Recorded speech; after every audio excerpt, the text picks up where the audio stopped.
Hi, I'm Rob. And I'm Rob. And this is Ask Rob and Rob.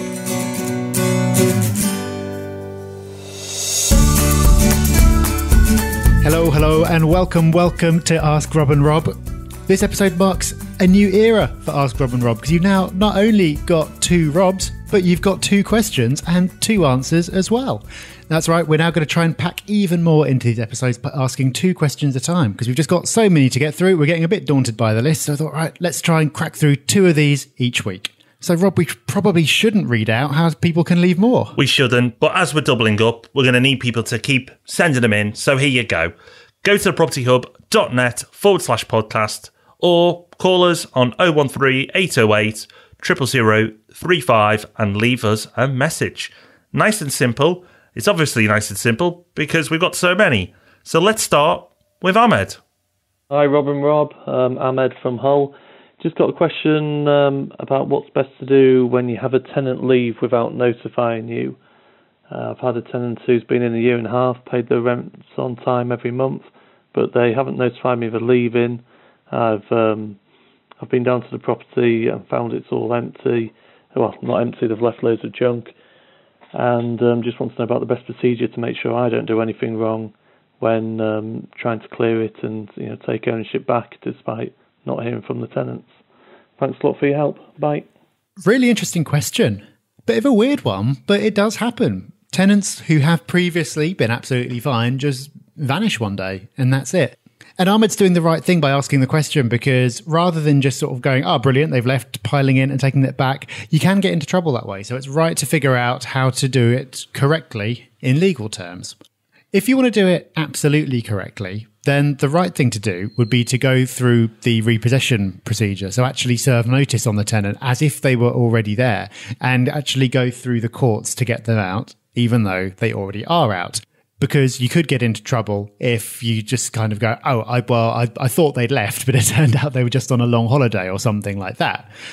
However, there is something known as implied surrender. So this is where the tenant hasn't told you that they're leaving, or they haven't said that they're surrendering the tenancy, but from their actions, that appears to be the case. So say that they disappeared, all their stuff had gone, maybe they've even posted the keys back through. At that point, from their actions, you can quite clearly imply that they've left. And so even if they tried to cause trouble about it later by coming back onto the scene, chances are you wouldn't get into any trouble for that.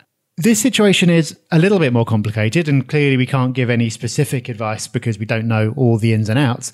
But the further complicating factor is the tenant's possessions, because apparently some things have been left there. Again, the proper thing to do with possessions is to store them and trying to make contact with a tenant, write to them, say that you're storing them for a certain period of time, and so on and so on. There is a proper procedure that you should go through. But if the tenant's just disappeared, where do you write to them? How do you do this? What you can do in practice is, if the value of the goods appears to be very low, so it really just is a load of junk, then you're probably going to be okay just getting rid of it. But before you do, take an inventory, take lots of photos, and that way, if they come back and say, oh, but you threw out my Cartier watch, you can show that that's definitely not the case. While if you did that, they could come back and try to sue you for the value of the goods. They could only sue you for the replacement value of the goods in their current condition, not buying a whole load of brand new stuff. So we have to be quite general. There's all kinds of detail and wrinkles to it and different scenarios. So definitely take some proper advice on this. But hopefully the general answer will give you something to work from, and will give others a bit of background so they know what to do if they encounter a similar situation, which hopefully they won't. Perfect. Rob, I think you've nailed that. So let's get on to, for the first time ever, our second question. Hi, Rob and Rob. My name is Drew. I'm a landlady with a portfolio in Cardiff, but currently living in London, which is where I'm from. My question is that I'm looking to raise finance to purchase a buy-to-let in London. I'm looking for a property that I can add value to, preferably with a couple of extra living rooms, and turn it into an HMO and multi-let it, which I've got quite a bit of experience doing. My problem is that I can't raise equity from my portfolio. because it's not enough to fund a project of this size in London. And with the recent regulations that have come in, it's made things a little bit difficult. So one option I've been looking into is crowdfunding for property landlords. And I've come across a couple of websites, and I just wondered what your thoughts were on crowdfunding, whether you think it's a good way to raise some funds. Loving your podcast. I've discovered you guys, and I've been listening to them every day, so I'm almost caught up. Thanks for your help. Thank you, Drew. Great question. So, sounds like things are going well. You've got your portfolio up and running, but not just enough equity there to do this big project that you've got in mind. Quite rightly, you've not given up and you're looking at different options. So, one of those options you're looking at is crowdfunding. And great, crowdfunding's really starting to take off. It's starting to get a lot more press, and people are looking at it for different reasons, whether to invest their own funds in and see the returns come back, or people are looking at using those funds available, like yourself, to go ahead with a project. Now, the advice I'd give, I've not done this personally, so I can't talk from experience where I've gone and sourced money from crowdfunding to go and do one of my own projects. But I am aware of people who have. And from your lack of experience of doing this and presenting your deal and opportunity to a crowdfunding platform, is I would use a broker.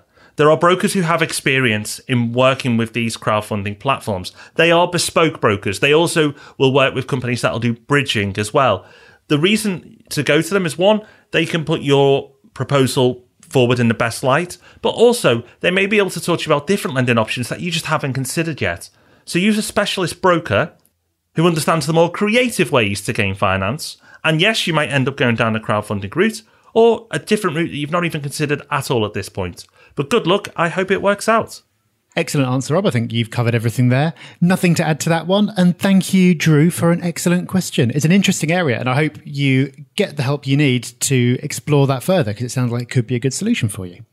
All right, well, we'll be off for a lie down now. Double episode of Ask Rob and Rob. Not used to this, but thank you very much. Thanks for listening. Do keep the questions coming. We'll be answering more of them than ever.